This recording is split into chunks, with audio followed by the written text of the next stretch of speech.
જય વસરાજ, જય માતાજી।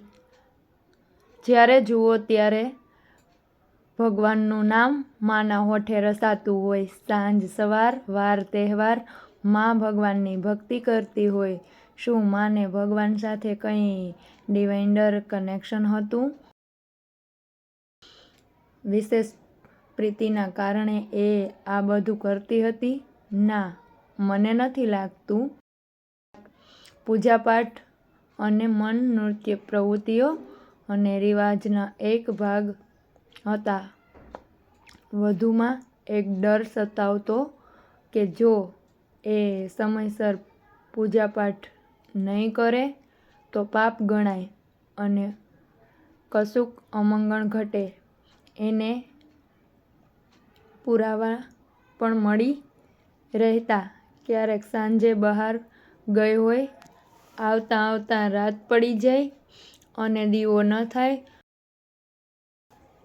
ડરમાં જીવે। મારા માર્ક્સ 2 ઓછા આવે તો મારી ઓછી મહેનત નહીં, પણ દીવો ન કરું એ કારણ લાગે। અને આમ દોડાદોડ કરતી જોઈને મને ખૂબ બેચેની થતી। એટલે પણ કે હું પૂજાપાઠની વિરુદ્ધ હતી। મને ઈશ્વરની ભક્તિ કરવાની આ રીત કેમેય કરીને સમજાતી નહોતી। અલબત્ત એવું નહોતું કે ભક્તો પ્રયત્ન અનાદર રહેતો। મને એવું લાગતું કે વ્યક્તિ પ્રેમથી ભક્તિ કરે, નહીં કરે તો ડરમાં માં વારંવાર ટોકતી, પૂજાપાઠ ન કરવા બદલ મેણાં ટોણાં મારતી અને હંમેશા એવું લાગતું કે મને પાપ લાગશે, ભગવાન મારા તરફ નહીં જુએ। મારા વારંવાર પ્રહારોના કારણે માં ભગવાનની ભક્તિ પર વિચારો તો જરૂરથી કરતી, પણ ડરના કારણે વિચારો બદલી નહોતી શકતી। પણ એક દિવસ જુદો ઉગ્યો। હું અને માં ભગવાનની ભક્તિ પર હંમેશની જેમ દલીલો કરી રહ્યા હતા। ખબર નહીં મને શું થયું, પણ મારા મોંમાંથી કેટલાક શબ્દો સરી પડ્યા। માને મેં એક સવાલ પૂછ્યો, હું માં એક પળ માટે વિચાર કે હવે તું આ દુનિયામાં નથી, ઉપર બેઠી બેઠી બધું જુએ છે। તારા 3 દીકરા છે। મોટાની આર્થિક પરિસ્થિતિ ખૂબ જ સરસ છે, ધંધા ભંડાર છે, વસેટને આર્થિક પરિસ્થિતિ ઠીક છે અને નાનાની હાલત કંગાળ છે।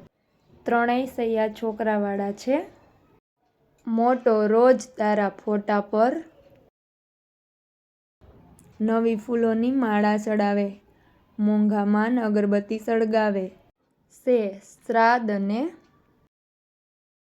વાર તહેવાર તારા માટે પૂજાપાઠ કરે છે। વસેટ એમાંનું કાંઈ નથી કરતો, પરંતુ નાના છોકરાઓને ભણાવવાના પૈસા આપે છે, જરૂર પડ્યે અનાજ કઠોળ ભરાવી આપે છે અને સૌથી મહત્વનું એ, નાના ભાઈના પરિવારને હૂંફ અને મોરલ સપોર્ટ છે। બોલ, તને કયો દીકરો વહાલો લાગે? કોની તારા પ્રત્યે ભક્તિ, પ્રેમ અને અસ્મિતા સાચા લાગે? માં, વસેટ જ તો મારો એક દીકરો ભૂખે મરતો હોય અને બીજો દીકરો એને મદદ કરવાના બદલે મારા ફોટાની ધૂપદીપ કરતો હોય, તો મારું હૈયું એના માટે કેવી રીતે ભરાય? આ પ્રેમ નથી। વસેટ ભલે મારા ફોટા આગળ કાંઈ જ ન કરે, પણ મારા પ્રત્યેનો સાચો પ્રેમ તો એ નિભાવી રહ્યો છે। મને વસેટ જ વધારે વહાલો લાગે, એમાં કાંઈ સવાલ જ નથી।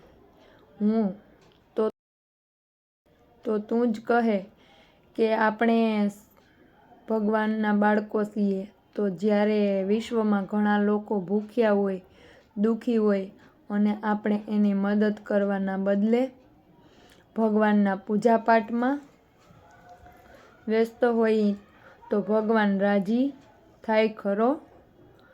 એ પૈસાથી કોઈની ભૂખ, કોઈની બીમારી દૂર કરવામાં યોગ્યદાન આપી શકીએ. એટલો સમય કોકના આંસુ લૂછવામાં,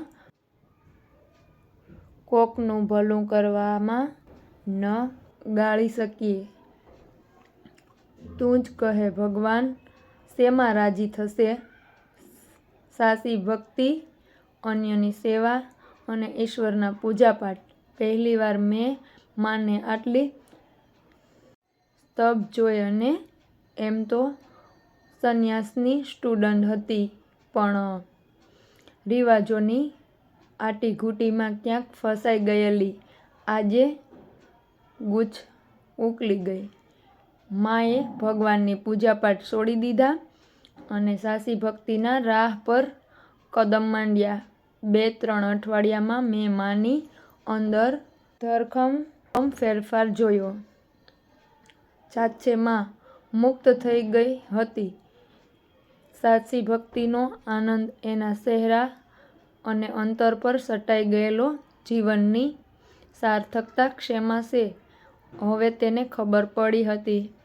અને હવે પરિવારની ચિંતા નહોતી, અલબત્ત આખા વિશ્વની ચિંતા હતી, અને તેમ છતાં એ ખુશ હતી. જય વસરાજ, જય મુરલીધર. કેવી લાગી અમારી સ્ટોરી? લાઈક કરજો, શેર કરજો અને સબસ્ક્રાઈબ કરજો અમારી ચેનલને.